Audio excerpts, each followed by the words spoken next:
തിരുവനന്തപുരത്ത് ആമയിഴഞ്ചാൽ തോട് വൃത്തിയാക്കാൻ ഇറങ്ങിയ ആളെ കാണാതായി.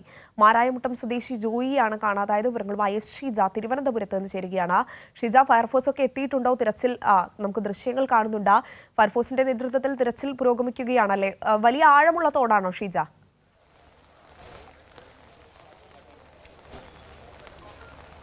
അഞ്ജന, ഏതായാലും ഒരു മണിക്കൂർ മുമ്പാണ് ഈ ഒരു സംഭവം ഉണ്ടായത്. അതായത് ഇത് ശരിക്കും ഈ സ്ഥലം എന്ന് പറയുന്നത് തമ്പാനൂർ റെയിൽവേ സ്റ്റേഷനിലെ ആദ്യ പ്ലാറ്റ്ഫോമിനോട് ചേർന്നുള്ള പ്രദേശത്താണ് ഈ ഒരു അപകടം ഇപ്പോൾ ഉണ്ടായിരിക്കുന്നത്. അതായത് ഈ ആമയിഴഞ്ചാൻ തോട് വൃത്തിയാക്കുവാൻ വേണ്ടി ഇറങ്ങിയ ആളെയാണ് ജോയ് എന്ന് പറയുന്ന വ്യക്തിയെയാണ് ഇപ്പോൾ കാണാതായിരിക്കുന്നത്.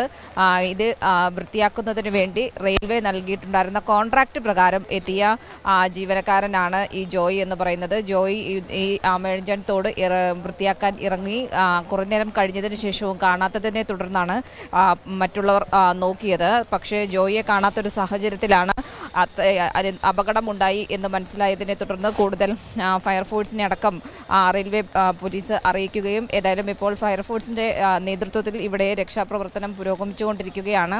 ഇതിൽ ഈ ഒഴുക്കിൽ പെട്ടുപോയിട്ടുണ്ടോ അല്ലെങ്കിൽ ഇവിടെ വേസ്റ്റ് കൂടിക്കിടക്കുന്ന ഒരു സ്ഥലം കൂടി ഇതിൻ്റെ ഒരു ഭാഗത്തായി ഉണ്ട്, അവിടെ കുടുങ്ങിക്കിടക്കുകയാണോ എന്നുള്ളൊരു സംശയമാണ്. അതുകൊണ്ട് ഈ വേസ്റ്റ് നീക്കം ചെയ്ത് അതിന് കീഴിൽ എവിടെയെങ്കിലും ജോയ് കുടുങ്ങിക്കിടക്കുന്നുണ്ടോ എന്നുള്ളതാണ് ഇപ്പോൾ ഫയർഫോഴ്സിൻ്റെ നേതൃത്വത്തിൽ ഉള്ള രക്ഷാപ്രവർത്തനത്തിൽ പ്രധാനമായും നോക്കുന്നത്.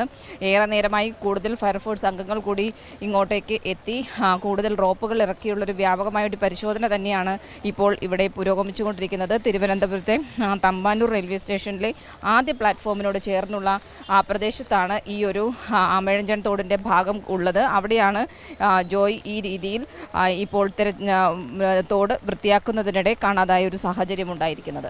അഞ്ജന. ഷീജ, തിരുവനന്തപുരത്ത് നമുക്കറിയുന്നത് പോലെ രാവിലെ തൊട്ട് വലിയ മഴയുള്ള ഒരു സാഹചര്യമൊക്കെ ഉണ്ട്. ഇപ്പോഴും മഴ തുടരുകയാണ്. ഇത് തിരച്ചിലിനെ പ്രതികൂലമായി ബാധിക്കുന്നുണ്ടോ?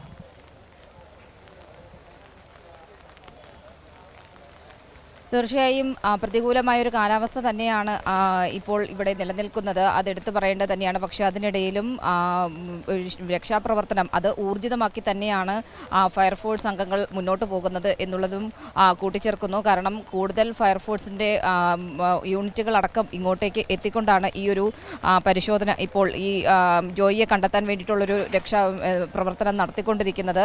ഈ പ്രതികൂലമായി നിൽക്കുന്ന കാലാവസ്ഥ ഏറെ പ്രതിസന്ധി ഈ രക്ഷാപ്രവർത്തനത്തിന് ഉണ്ടാക്കുന്നുണ്ടെങ്കിൽ പോലും അതിനെ ഒന്നും കൂസാതെയുള്ളൊരു പ്രവർത്തനം തന്നെയാണ് ഇപ്പോൾ ഫയർഫോഴ്സ് ഇവിടെ നടത്തുന്നത്. ഏതുവിധേനയും ജോയിയെ കണ്ടെത്തുക എന്നുള്ളത് തന്നെയാണ് അവർ ലക്ഷ്യമിടുന്നത്. ഏതായാലും ഏകദേശം 1 മണിക്കൂറായി ഇപ്പോൾ ജോയിയെ കാണാതായിട്ട് എന്നുള്ളതാണ് മനസ്സിലാക്കാൻ സാധിക്കുന്നത്. ഈ ഒഴുക്കിൽപ്പെട്ടു പോയോ എന്നുള്ളൊരു സംശയം നിലനിൽക്കുന്നുണ്ട്. അതിൻ്റെ അടിസ്ഥാനത്തിൽ പരിശോധന മറ്റിടങ്ങളിലേക്ക് കൂടി ഈ തോടിൻ്റെ അടുത്ത ഭാഗത്തേക്ക് കൂടി വ്യാപിപ്പിക്കാനും തീരുമാനിച്ചിട്ടുണ്ട്. നിലവിൽ ഏതായാലും ഇവിടെ അവർക്കൊരു ആശങ്ക നിലനിൽക്കുന്നത് ഈ വേസ്റ്റ് കെട്ടിക്കിടക്കുന്നൊരു സ്ഥലമുണ്ടായിരുന്നു. ആ ഭാഗത്ത് താഴെ കുടുങ്ങിയിട്ടുണ്ടോ, ചെളിയിൽ കുടുങ്ങിയിട്ടുണ്ടോ എന്നുള്ളൊരു സംശയം നിലനിൽക്കുന്നുണ്ട്.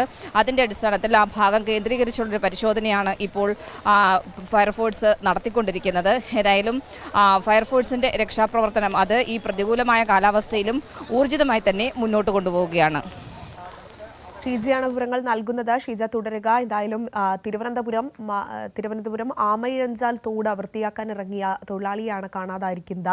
മാരായമുട്ടം സ്വദേശി ജോയിക്കായുള്ള തിരച്ചിൽ ഫയർഫോഴ്സിന്റെ നേതൃത്വത്തിൽ ഊർജിതമാക്കിയിട്ടുണ്ട്. പ്രേക്ഷകർ തത്സമയ ദൃശ്യങ്ങളാണ് കാണുന്നത്.